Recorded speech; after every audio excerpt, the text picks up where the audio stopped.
But I also think it's really important that typically in a small company, you are the person that those individuals will interact with during some of the best and worst moments of their life and the way that they intersect with work.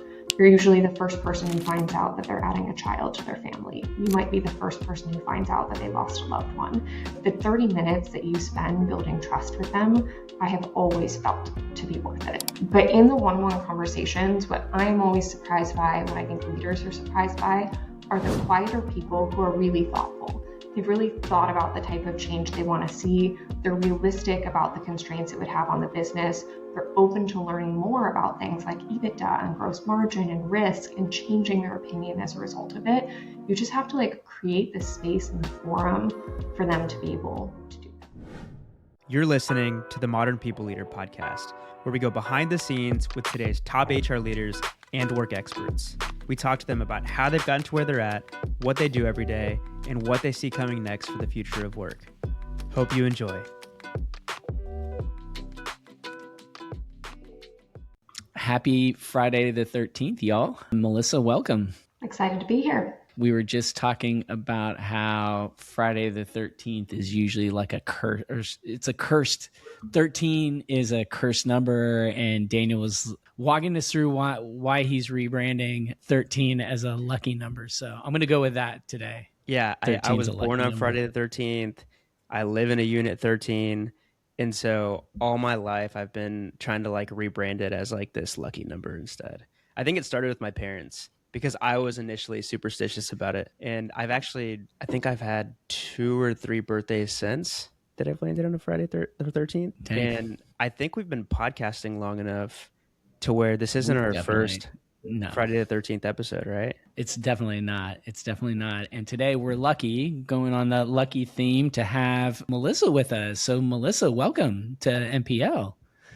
This has been somewhat of a long time in the making. I know it's been in the queue, and I'm glad we're finally able to meet with you. And so we have a lot we want to cover. You have some pretty sweet playbooks, and we're going to be testing out a new kind of conversational format for these. And so I'm excited to get to that. But before we do, we have a few MPL traditions that we like to start with. And so the first is good news stories. We like to kick things off with a little positivity, maybe a little gratitude.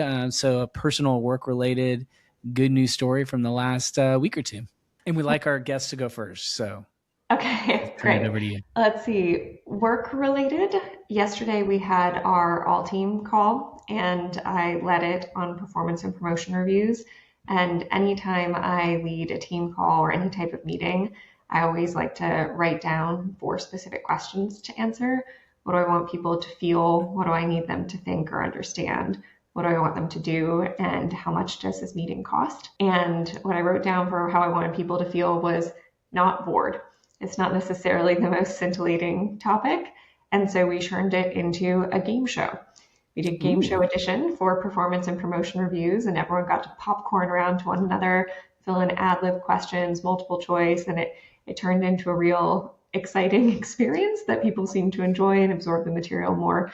So it was great to be able to add a little dose of fun into the workday. You want me to go next, Steven? Yeah, go ahead. All right, I'll go for it. And that is a good news story. And it's rare that, so we have this process in the background where we're commenting in our doc, oh, that's going to be a good clip. And we almost never have a clip-worthy moment, in the first thing that somebody says.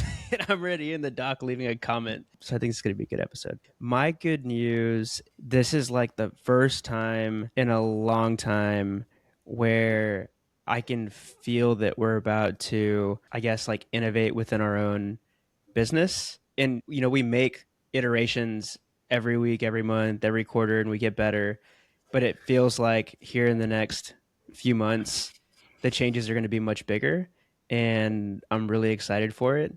And so I won't steal all of Steven's thunder, but that's my good news. I'm feeling pretty hyped for the next few months. Me too. That leaves me. And so Daniel's point, we are kicking off a brand new phase of AI work, and I am taking a new leadership position. It's a job I've never had, CTO and chief product officer. I have been chief product officer for the survey company I ran, just de facto as the only, we were like a 2-person leadership team. And so this is a technical role and a super exciting initiative, but it required some horsepower. And because essentially we're going to be we're calling it MPL 2.0. I would say we're like 60% automated with our kind of core processes, but we were fortunate that we started operationalizing in 2023 when the LLMs hit the market. So, but now over the last year, these, between things that I have personally done in terms of my skills and the what is available, like some of the things that you can do with agentic workflows, agentic AI is insane. And so, I pitched Daniel on this late November, early December, like literally right before I went on paternity leave. And so we're kicking things off. But like within a day or two of kicking this off, I realized like my laptop was not going to cut it. So my good news is I've got a new laptop. I'll get to the point. And the reason why that's good news is my old laptop was from 2020. To give you an idea how old it was, the innovation on my old laptop was that it had an emoji bar. And which I don't even think MacBooks have that anymore. And honestly, as I was typing up my good news, I realized how much I actually do miss my emoji bar. So RIP emoji bar, but it blinked, it flashed. Like the emoji bar like had a bug in it, and it just like would like spontaneously flash, and then it would go nonstop. And so it's nice to not trigger people or myself when I'm just like sitting with my laptop working. And super excited about the work we're about to do as well, Daniel. I'm cooking up some good stuff. So, but enough about us, Melissa. I call this next question the Brene Brown question. Like, tell us your story. Like, tell us about you, Melissa. Give us a full scoop. You do some really cool work that we're going to talk about. And I'm just curious how you got into the HR space, what your journey was that led you to become head of people at KIT. If I asked you what your biggest risk to revenue is this year, would attrition even make the list? Let me share a quick story about a 1,000-person company whose primary goals were increasing revenue, improving customers' retention, and strengthening their sales funnel. On paper, everything looked great. But when they started to dig in and they connected their workforce data to business outcomes, they uncovered something they hadn't fully quantified: a 24% attrition rate. And 20% of that was within their most critical employees. That's not just an HR metric. That's revenue risk. That's a metric the CEO should track, the CFO, the CRO, everyone. And the real opportunity wasn't just cutting attrition, it was preventing the loss of the 20% of employees most critical to business results. Without the right system, they would have needed analysts running reports for weeks, reacting to exits after they happened. Instead, using Compete, they were able to identify the managers and compensation patterns driving regrettable attrition, quantify the business impact of losing top performers, shift from reactive reporting to proactive retention strategy, and bring board-ready, data-driven recommendations to leadership. Compete connects workforce data directly to business goals. If your 2026 plan includes revenue growth and stronger retention, which I'm sure everyone's does, it's definitely worth taking a look. Compete is legit. I highly recommend you book a conversation with them to see how they can help you turn workforce insight into business impact. Just go to compete.com/MPL. That's compete.com/MPL. Yeah. I've spent the last decade helping take tech companies from startup to scale up, anywhere from less than 20 people to 1,000 plus, less than 2 million to 350 million plus ARR. So I've been on some wild rides, but I like to say that I got my start in tech when rejection became redirection. I was in an undergraduate teaching education program in college, and I intended to do a Fulbright in Spain and then go back to Harvard Business School for 2 years. that wasn't incredibly wild or didn't feel that way at the time. I had studied abroad in Spain. I minored in Spanish. I worked at the Harvard Business School as a research assistant. It felt like a decent plan. And so I made no other plan. And then April hit of my senior year and I didn't get the Fulbright and I didn't get into HBS. And I was like, everyone around me has jobs. And I lived my life with like one wild, wonderful education and accumulated very little practical skills in 4 years of college. And so I had to immediately scramble and figure out what to do. But I had, taken 6 courses instead of 4 every semester. I had explored really widely. I had studied abroad or worked abroad in a lot of different countries. And so the career path that seemed really interested in me as a candidate was rotational leadership development programs that really seek generalists with high aptitude. So I landed at Axon, then Taser, the world's largest producer of tasers and body cameras. And at the time, they were just launching their first body camera line. Now you see body cameras on law enforcement officers all around, but that was an incredibly wild idea at the time. They were switching from manufacturing to a SaaS product, kind of overnight and dual transformation as a public company under a lot of scrutiny.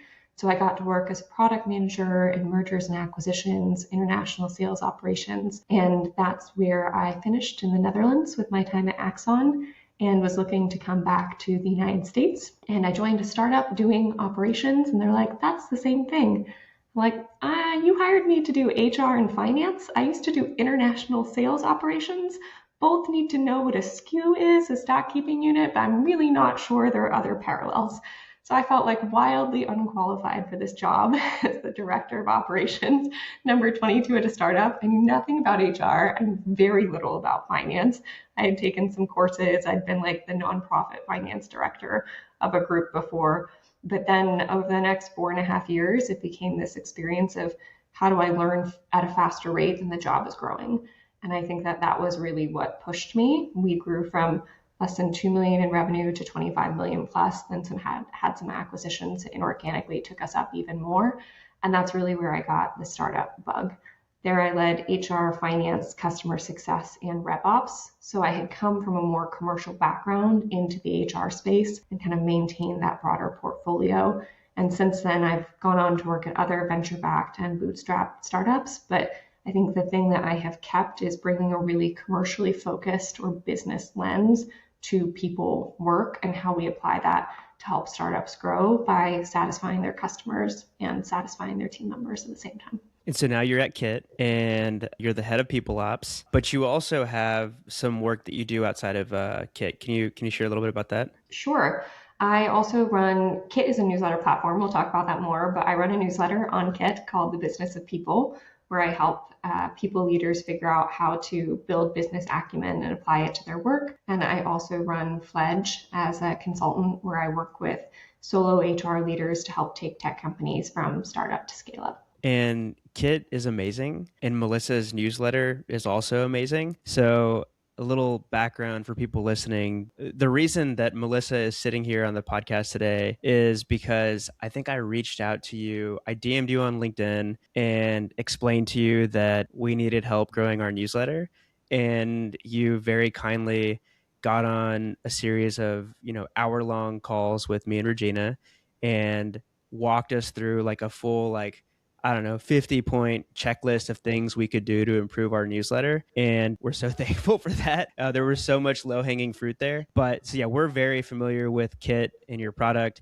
We use it every single day. But for our audience, give them like the 20, 30-second description of what you guys do. Yeah, I would say that at Kit, we help creators. So think podcasters, bloggers, YouTubers, and course creators earn a living and build valuable businesses online. So whether you're Matthew McConaughey, a celebrity most of us know, or Jillian Perkins, a mom of 6 who makes 6 figures working 15 hours a week, we offer the email marketing platform for professional creators to grow and monetize their audience. I don't know if you want to share more about how you use Kit, but there are a lot of different features, functionality beyond the newsletter, digital products and services, all sorts of things. And every creator uses it in a distinct way. Are you telling me that Matthew McConaughey is on Kit? He is, as is Tom Brady. Right. We're basically the same. You're the same. Yeah, you're both professional creators. You're the same. We're on the same level. I think you nailed it. For us, we use Kit to stay in contact with the MPL community. And so that looks different email to email. It could be putting the best insights from the previous episode in front of our audience. It could be letting people know that we have a webinar coming up. It could be giving people the details on MPL Live. It's our quickest way to communicate with the people who listen to our show, who engage with our content, and it's a great platform. I love Kit. So you mention a lot of things that we hear and talk a lot about on the pod.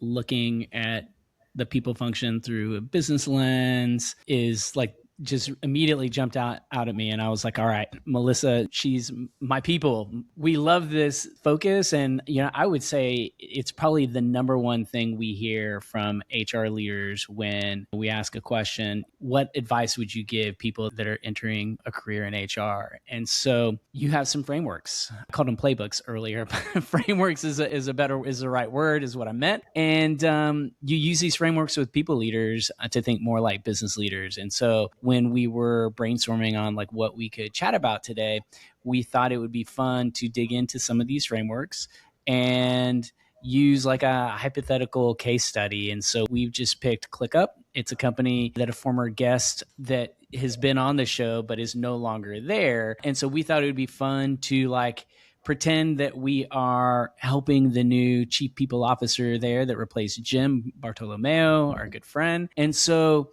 let's start at the beginning. Like, what's the first thing you'd want the new CPO to try to understand about their business? Where do you start with this work? Yeah, the very first question I'll ask any HR leader that I'm working with is, how does your business make money? And then I kind of gauge from their answer to that how much they understand the business and how much they have left to learn. Because at the core, if you don't understand how your business makes money and where its biggest costs are, it's really hard to advise on any aspect of people strategy. And so I know one of the frameworks that you use is the Track-Racehorse-Jockey framework. What is this? Where did you find it? And how do you use it? Yeah. So anytime that I personally am joining a new organization or I'm working with someone who's kind of in their first 90-day journey, I suggest they work on 3 separate things to answer some core business questions of like, how are we performing as a business? How mature is our PeopleOps organization? And what do our users or customers, when I say that, I mean like the employees of the company, what do they actually want from the people function? And so to answer that first question, I use the Track-Racehorse-Jockey model, which I learned from a VC firm that I worked with. It's pretty popular amongst VC and PE firms, venture capital, private equity firms. So Track is evaluating the market environment. And then the racehorse is evaluating the business model, and jockey is evaluating the leadership or management team. And so using ClickUp as our hypothetical example, you would start by looking at, well, what market are they actually in? I believe they call themselves one app to rule them all, but in a quick view of their website, I was like, okay, I'm going to classify this as project management software. Like that's the category that I'm going to put this in. The project management software market has been growing and is projected to continue to grow.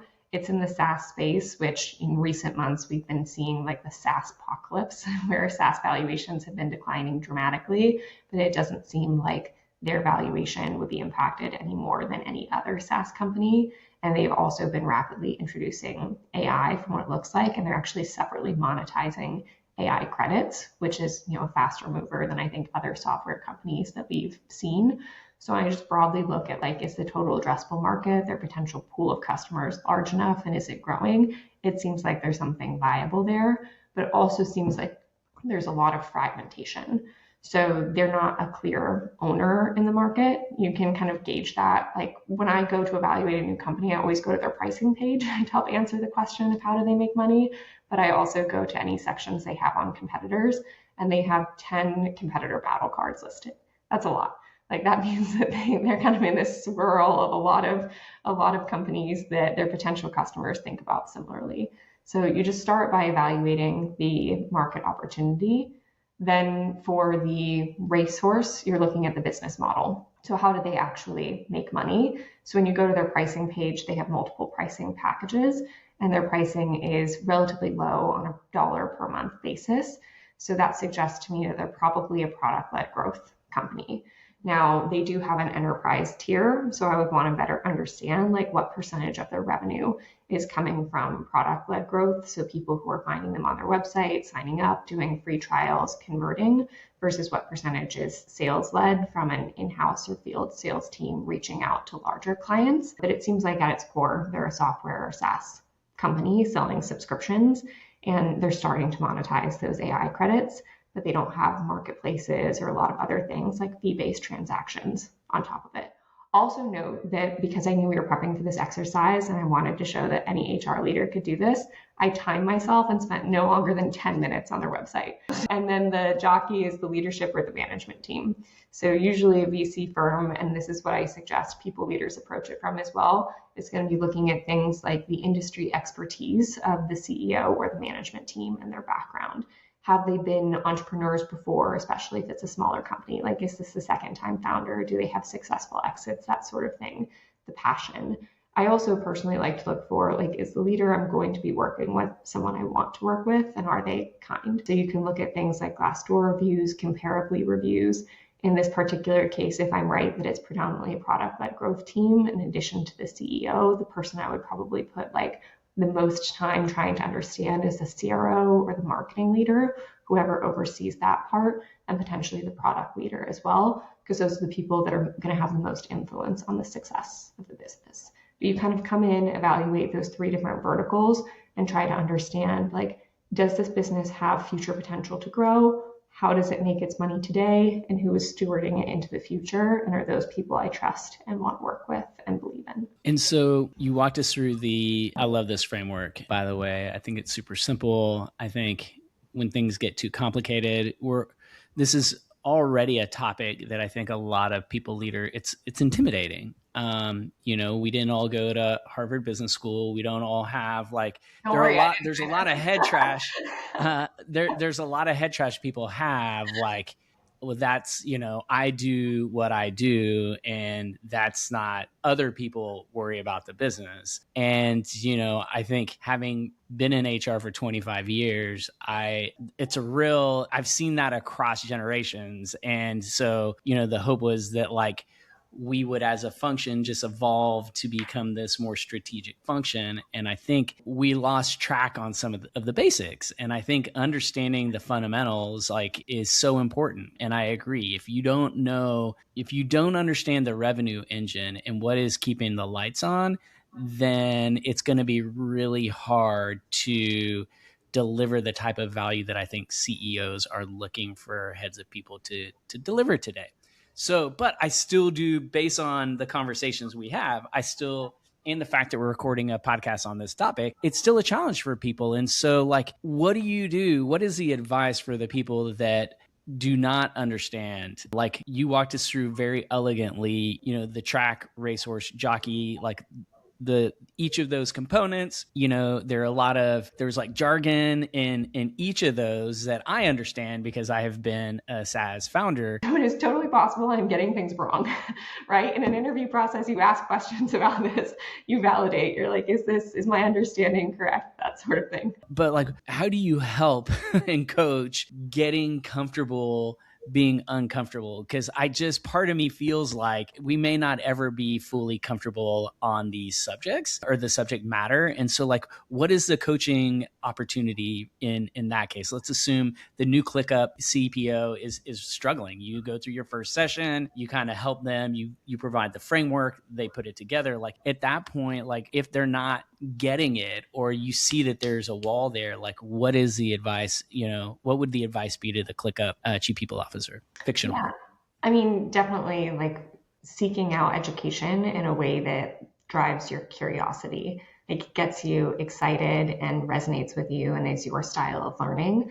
One of the things I recommend to a lot of my clients is, like, certain styles of courses, and some of them are more driven for finance leaders. I recommend FP&A Tuesday, the newsletter. I will continue to recommend it on my Kit recommendations bar, even though it converts way lower than other HR newsletters for my HR readers. Because I'm like, no, you need to learn about finance.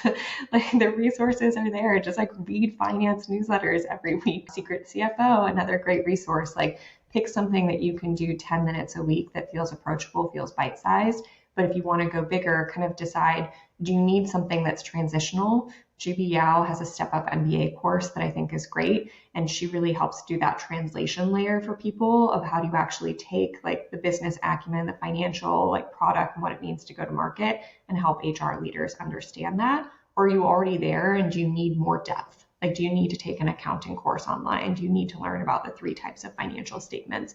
And if so, maybe a different course is going to be better. I also think that you can help yourself by putting yourself in an industry, especially for your first leadership position or when you're ready to step up in your career, that you inherently like and are interested in the market, right? Like one of the reasons I think I am hopefully a good head of people for Kit is that I use the product. Like I intimately understand the customer because I use our product every day. I am the customer, right? And so that really helps me to care about who we serve, to understand the mindset of who we serve, to be able to think about what we deliver to them. One of my coaching clients, she loves fashion, right? And so when she wanted to move up like director VP in her career and was thinking about a pivot, she picked a fashion tech company because she already follows the market. She already cares about it. She understands it. She wants to read about it. Like, don't try to force everything all at once. If the idea of like taking an accounting course is super intimidating for you, you might still actually need that skill. So make it easier somewhere else. How do I make it easy? Put yourself in an industry or a market that you at least get excited about. You know, pick your battles and pick where you can make it a little bit easier. Hey everyone, really quick. Because the frameworks we're talking about with Diane today are so practical and useful for AI adoption, we've created a downloadable PDF that includes all of the good stuff. From the 5 frictions framework, to the trifecta test for finding good AI use cases, to examples for each of the 5 frictions. And I personally think every team should go through each of these frameworks. So if you want the PDF, the link is in the description below. And now, back to the show. And so all great tips. And so now let's fast forward. We've got the solid understanding of how the business works. Your next move rather is evaluating the people function based on what you shared with us. And so walk us through the structured diagnostic to do that. Yeah. I think you call it the organizational diagnostic. Yeah, I use my own PeopleOps organizational diagnostic, and it's a PeopleOps maturity diagnostic. So I really designed this for organizations that have anywhere from 10 to 500 employees. That's the sweet spot. You can use it for bootstrapped or venture-backed companies, and you're able to come in and kind of filter down to your size and stage. And what it allows you to do is across 13 different domains, total rewards, talent acquisition, et cetera, evaluate what you should have in place to be like at or ahead of the curve at every different stage of a company. And then you can calculate your PeopleOps org maturity score out of 100%. And I usually say 80% or higher for your size and stage, and you're not slowing the business down, right? There might be individual items that are deal breakers, but for the most part, if you're 80% or above, you're not going to be the reason a company can't raise a Series C and pass due diligence, that sort of thing.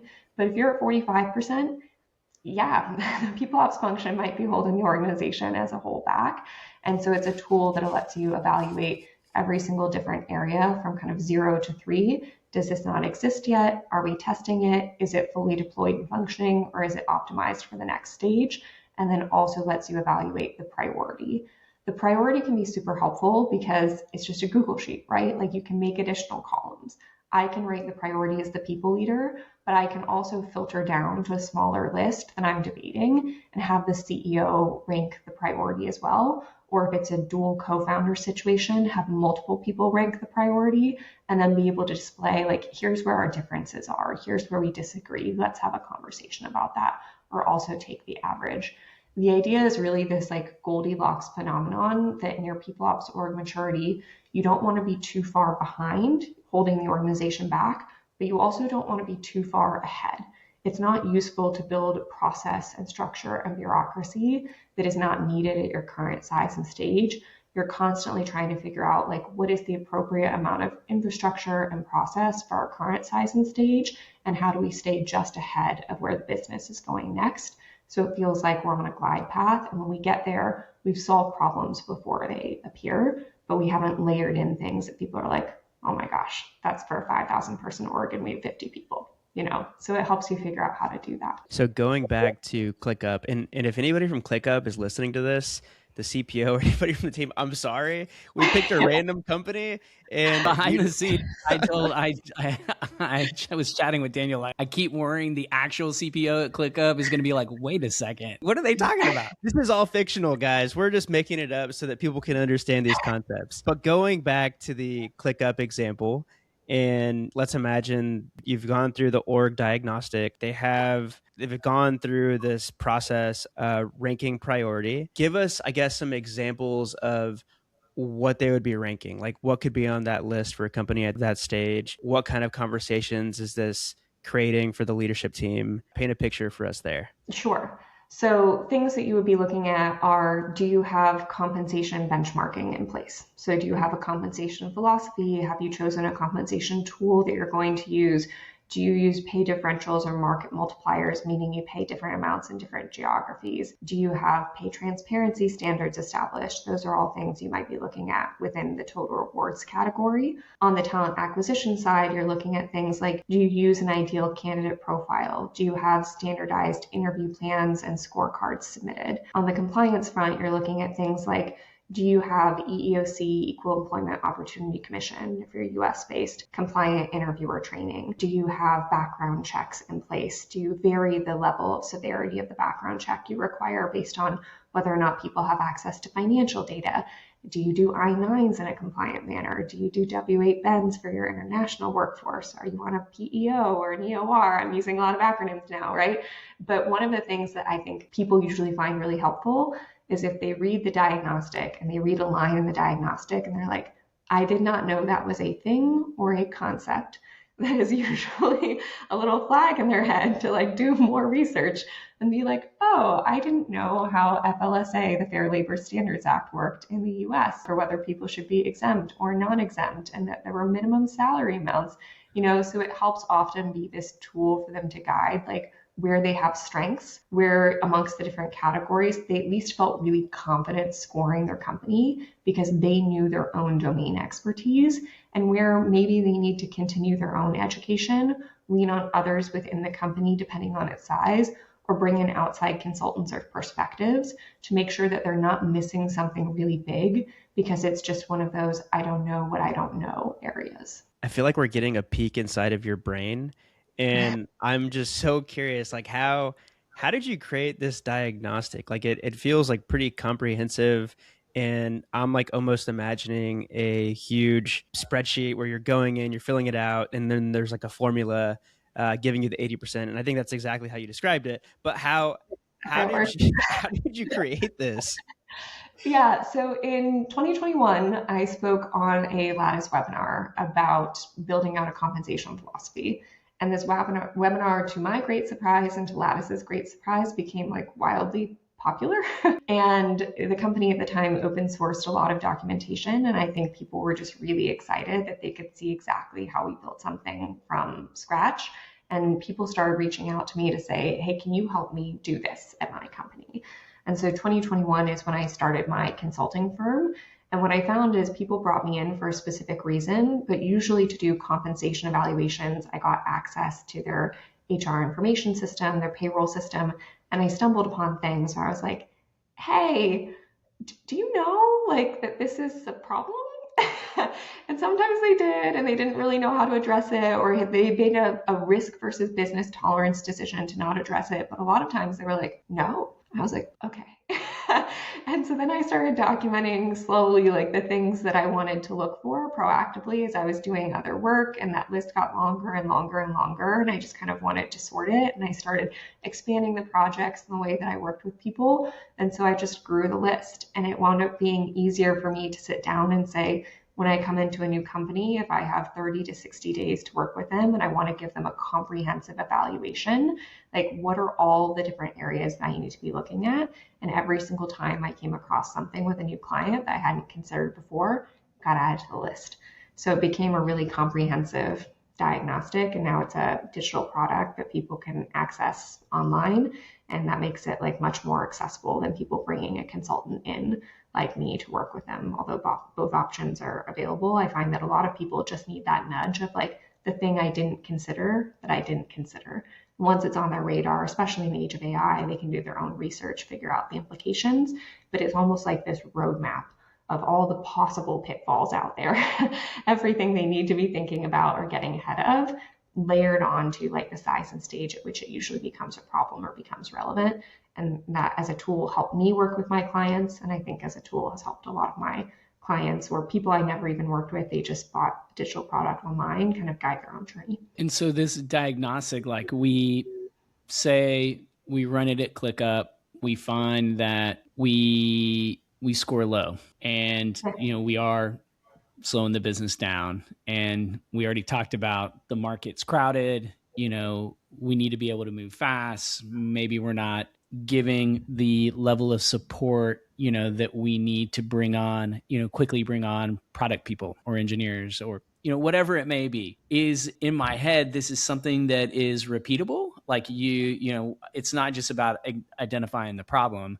That's just like the beginning, right? And so the diagnostic will help kind of frame, all right, where are we at as a people function? And, what are some opportunities, I'm guessing? And so walk us through, the intention here. Is this something that you come back 3 months later, 6 months later, and you take another look at? Like, how does it work? Quick question. When was the last time your backup care benefit actually worked the way it was supposed to? Like, employees could use it easily, you didn't get complaints, and it didn't blow up your budget. That question has felt pretty relevant for us lately, with Steven navigating life with a newborn, plus 2 teenage daughters, and me now raising a toddler. You start thinking less about benefits on paper and more about whether they'll actually show up when plans fall apart. And a lot of employers are realizing the same thing. Their backup care program just isn't keeping up. And that's why so many are putting it up for bid.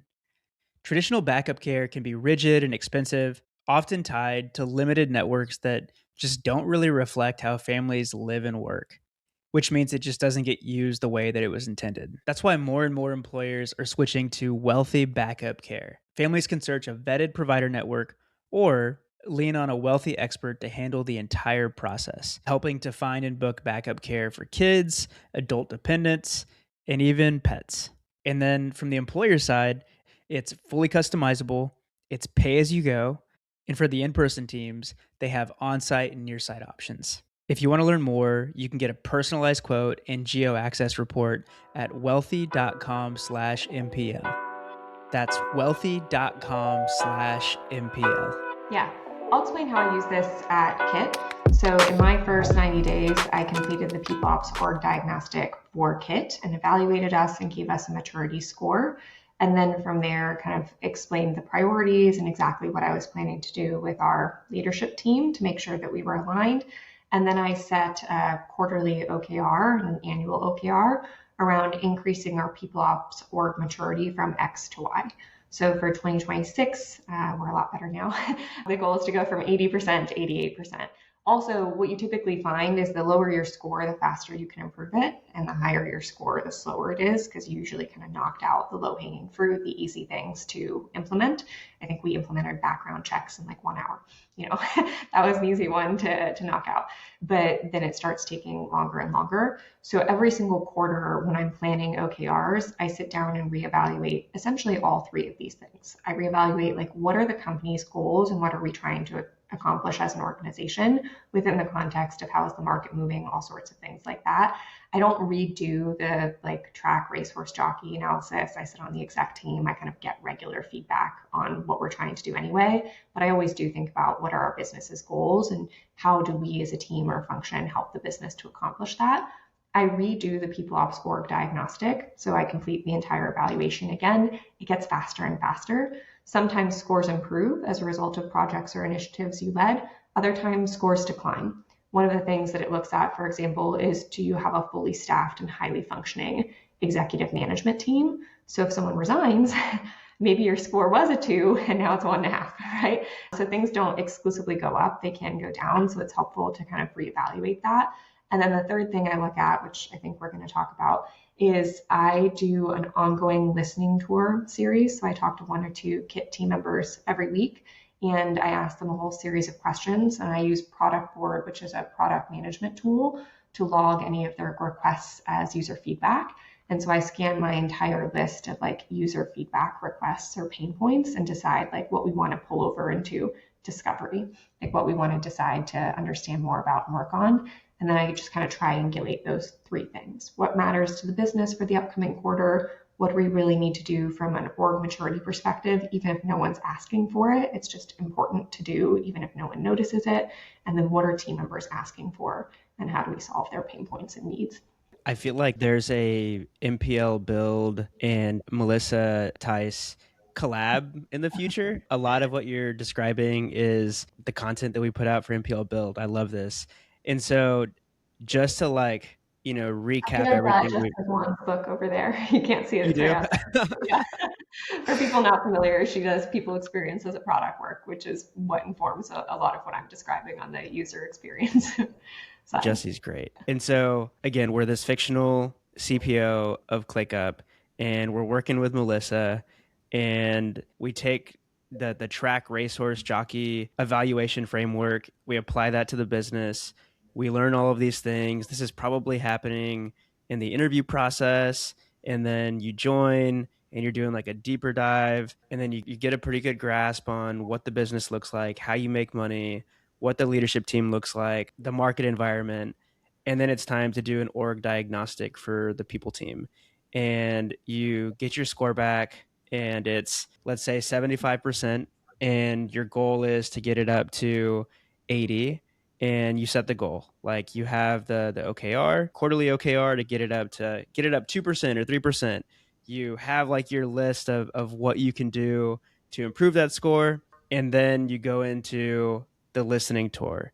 And on the listening tour, what I'm hearing is you are basically like building up like a backlog of user requests. And when you start to notice some patterns, that's like your signal to add it to like, the list of things that you're going to build. And so am I missing anything? Is that all pretty accurate? I would say that initially, like if you're using this as a first 90 days exercise, I would not set a target for what to improve your PeopleOps org maturity score to until you've also completed your listening tour, because both are going to factor into the work you want to do. And so you have limited capacity and resources, right?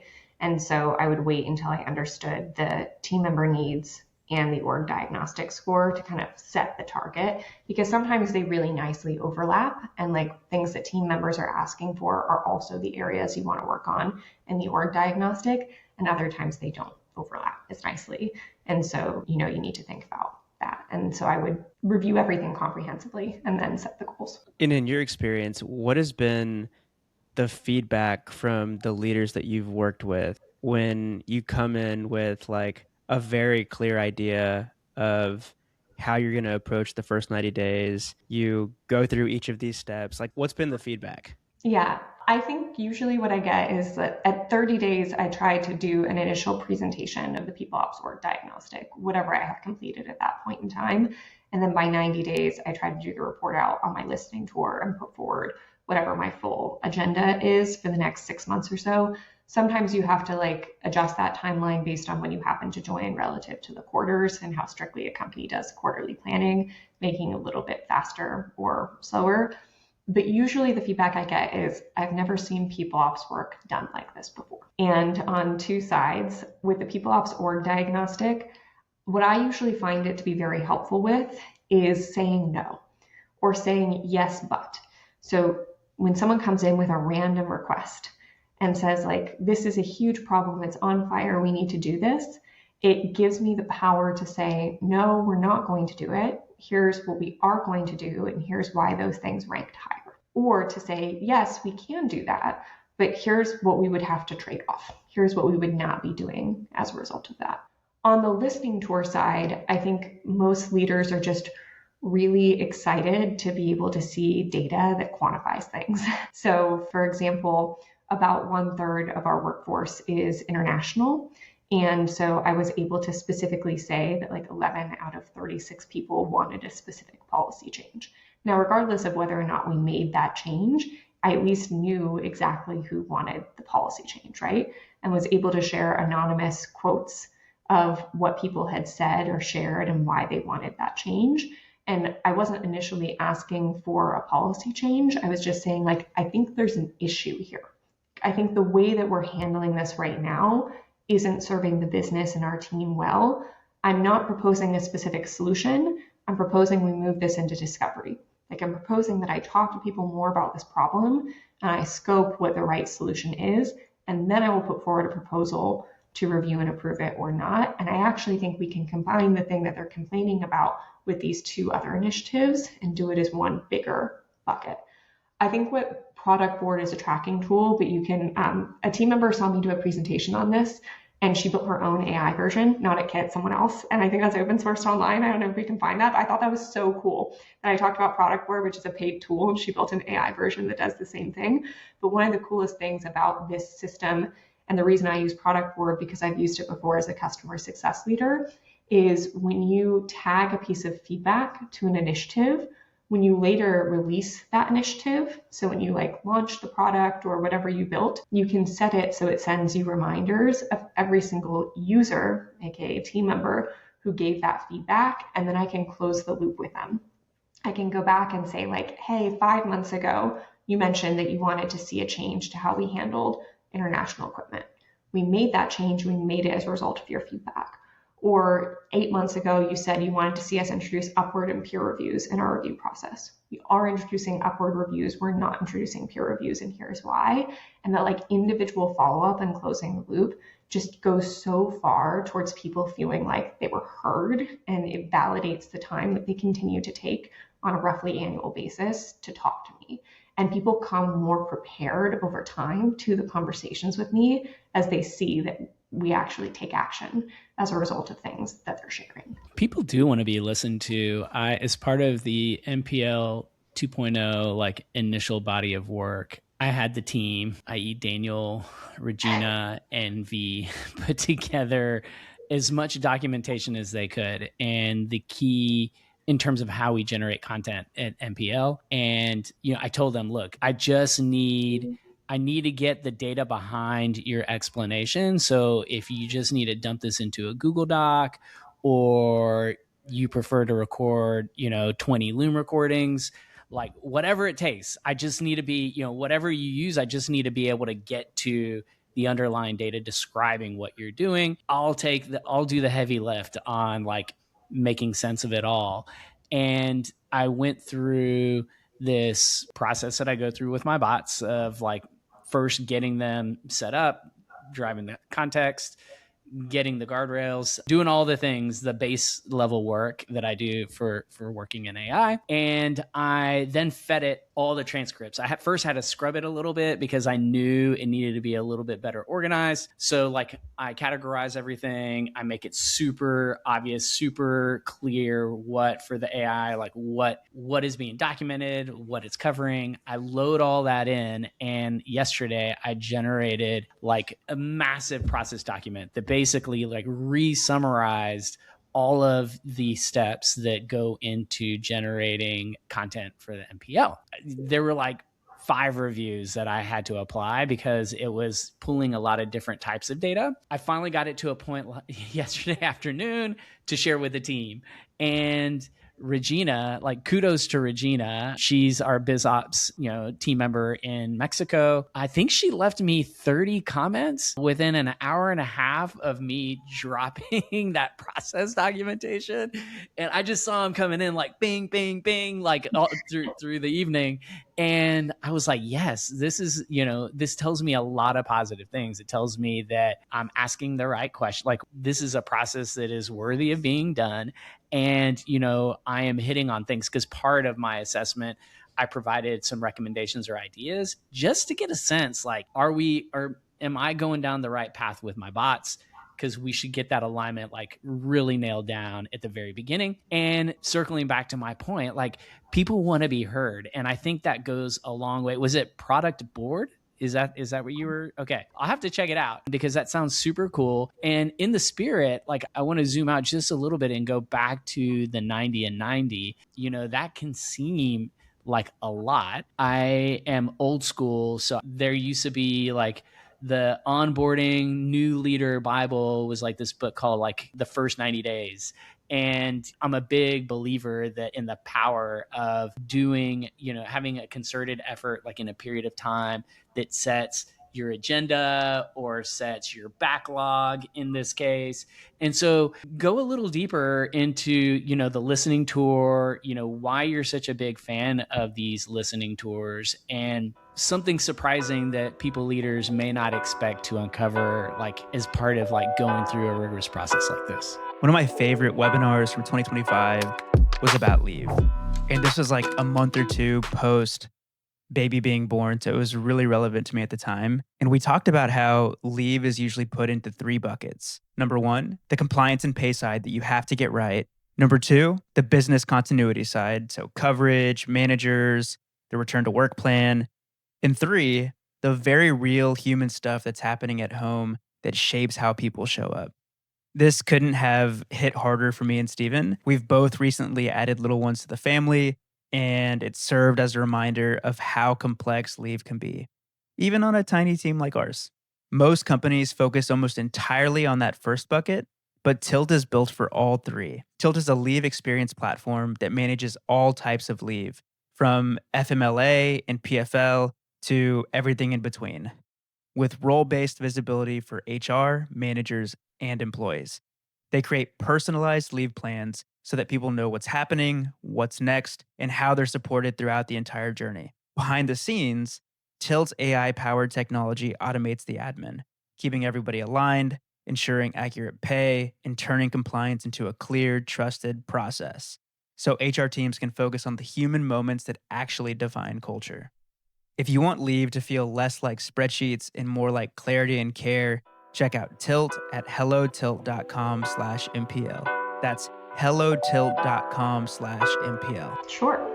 So I've done this at the past couple of companies that I've joined. At Kit in particular, in my first 90 days, I dubbed my listening tour 90 and 90 because we at the time had 92 full-time team members. So I was going to chat with all, technically it was 92, but 90 and 90 was better branded, all 92 of them in my first 90 days, calendar days, as the head of people operations. So I came out with that. I said it right at the outset, so everyone knew to expect a calendar invite from me. I had a pre-written set of questions. I actually had 3 sets of questions, one for individual contributors, one for people managers, and one for executives, but they had a lot of similarities. And then I used Product Board to log all of these conversations. Now in my ongoing coffee and conversation series, I use either Granola or Whisperflow to help with like the AI note-taking and transcription, but that wasn't something that I had introduced at the time. And I ask things like, why did you decide to join Kit? What makes you stay with Kit, depending on their tenure? If you had magical powers and could change up to 3 things at Kit, what would you change and why? Which of our 6 company values, and I'd usually drop in a link or screen share, do you see us living into the most? Which do you see us living into the least? And all of the questions are included in the calendar invite beforehand. Some people won't even look at it or realize they're there. Some people look at it and think about it 2 minutes before. And some people come with like 5 pages of written answers and they like really want to talk to someone or express all of their thoughts. And the items that I usually find the most helpful from that initial listening tour are the magical powers question of the 3 things people would change, particularly when I ask follow-ups about why they would want them to change, why it hasn't already changed. And I'll usually ask them to rate on a 10-point scale from 1 to 10. How painful is this, or how good are we at this today? And let's say someone says it's a 4, I'll ask what would make it 1 point better. So I'm also using it to pull a bunch of different ideas from team members as to like what they would do, how they would solve particular challenges that they're experiencing. I would suggest a listening tour any size and stage of company. At different sizes, you're going to have to do it differently. For 100 or fewer employees, I would do one-on-one conversations, ideally within your first 90 days. It's pretty much 1 to 2 conversations a day if you treat it as 90 calendar days, not business days. So it can be intense. But I also think it's really important that typically in a small company, you are the person that those individuals will interact with during some of the best and worst moments of their life and the way that they intersect with work. You're usually the first person who finds out that they're adding a child to their family. You might be the first person who finds out that they lost a loved one. Like the 30 minutes that you spend building trust with them, I have always felt to be worth it, even if my first 90 days in a job feel a little bit like I have a busy calendar. If you're at a 1,000-person company or really anything over 100 people, what I would do is start to break it out into categories. I would always meet with your executive team one-on-one. I would meet with your senior management team one-on-one, but do no more than 20 of those meetings. And then I would try to identify your culture carriers. So sometimes you can do this from longer tenured individuals, who gets referenced the most in feedback, celebrations, that sort of a thing. If you've done like organizational network mapping, you can figure out like, who are my nodes, who are my routers, like who does everyone else come to? Try to make sure you have one-on-one conversations with those folks, and then randomize a few people to have one-on-one conversations with so you're not missing anything, but then go department by department and do group optional listening sessions. So you join in with the department head. It's an optional listening session. People drop in, and then you're doing group Q&A. Those group Q&As aren't as rich, people aren't as vulnerable, but it's still the effort of showing up, demonstrating that you're listening, and being able to cover like a representative sample of the entire employee population. And then what is most surprising? I think people are most surprised at how honest team members are. Like I have had conversations when I do these listening tours, or my clients have done these listening tours, where people have used one of their magical wand wishes to say that they would fire their direct manager, right? That's interesting. Why? What's going on there, right? And maybe multiple people said that. I'm like, okay, there's something Tell here. me more. Talking about, right? And they weren't writing that in the engagement survey. They weren't writing that in the upward feedback for their manager, right? So I think that people are surprised at how honest, and often also surprised at how thoughtful and realistic a lot of team members are. I think that like the squeaky wheel, or I call them drama llamas, often get a bad rap. They're very loud, right? And they don't always consider like the perspective of the business angle. And so those are often like the types of folks that get brought up when you're thinking of a policy change. But in the one-on-one conversations, what I'm always surprised by, and what I think leaders are surprised by, are the quieter people who are really thoughtful. They've really thought about the type of change they want to see. They're realistic about the constraints it would have on the business. They're open to learning more about things like EBITDA and gross margin and risk, and changing their opinion as a result of it. You just have to like create the space and the forum for them to be able to do that. Melissa, I feel like every people leader that's listening to this needs to like save this to a bookmark, save the episode, go sign up for her newsletter. I mean, talk about like a master class. Like this is so helpful. I think both for people leaders that are just starting at a new company, but I mean, this exercise is useful for every people leader to go through right now. And so the last piece, you've done all of this in 90 days. You've understood, now you understand the business from the Track-Racehorse-Jockey framework. You have done your org diagnostic of the people team, and you understand where the people team is at, and you've done your listening tour, and you've heard from the quieter, more thoughtful people, as well as the drama llamas. You've taken all the feedback into consideration. Yeah, there's always the drama llamas. And so now you have all of this information. How do you tie it all together and create a cohesive people strategy? Yeah, I think then it really becomes about like figuring out how to weight these three different things. And in a perfect world, you kind of weight them equally. You're not always in a perfect world, right? Sometimes the reality is that you're in a situation where you have 4 months of runway, you're turning an excessive number of customers out the door. You need to really focus on whatever the business needs first. You simply can't get to improving your organizational maturity beyond high-level risk mitigation or any of the team member asks. So it usually starts like when you have to make forced trade-offs with what does the business need first. And then once you've got all of that checked, I usually try to incorporate like a significant number of team member requests, especially in the early days, to try and accumulate some quick wins and then balance out improving the PeopleOps organizational maturity. So every quarter, you just kind of have to sit down and say like, what is the state of the business today? What do we need? Let's prioritize those needs first. And then let's fit in improving our maturity and addressing our team member needs in the extra space that we have left over. One of my most controversial LinkedIn posts is this idea that people first is bad business practice. and that I prefer to think about being people-centric. So putting the business first and then always centering or thinking about the impact that business decisions have on people. But if you don't put the business first, at the end of the day, you won't have the people. Because if you make decisions that result in your business failing, you don't have customers, you don't have investors, you don't have employees. And you have to like really have that lens in place.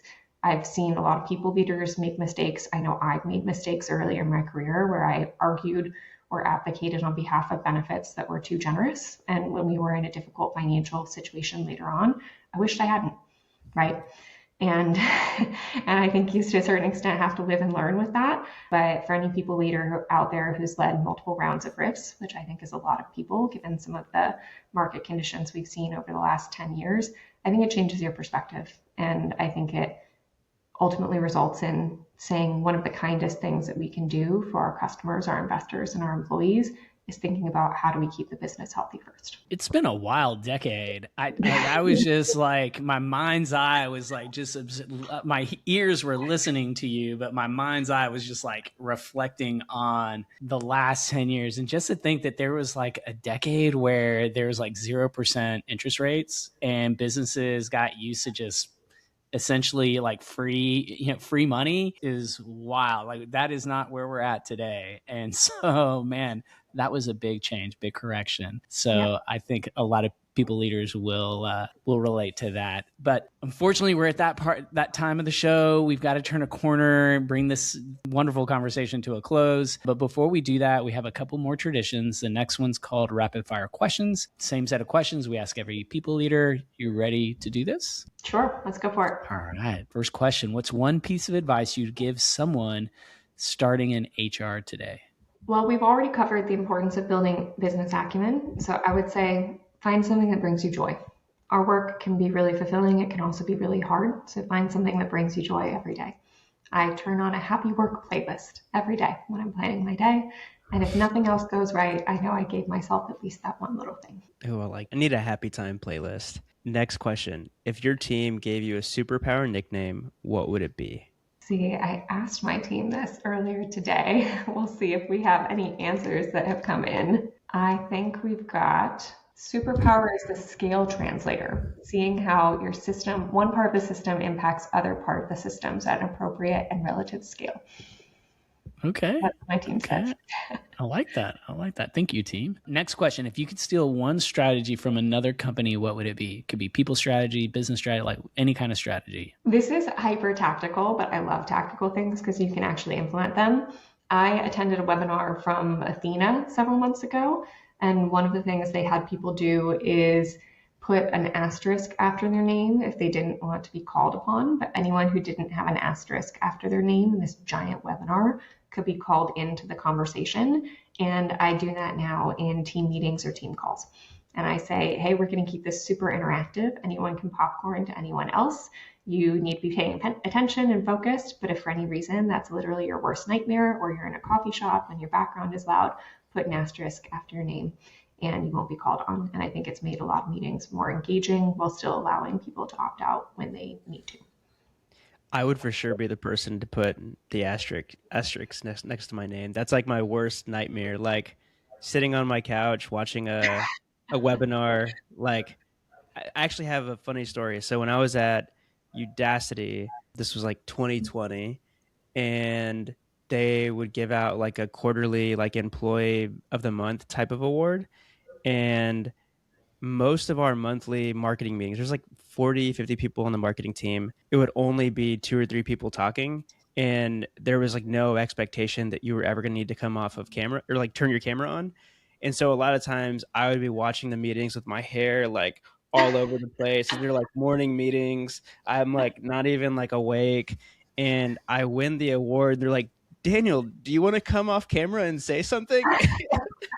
And I turn on the camera and I'm like, oh my God, like, oh, why couldn't you have given me a heads up or something?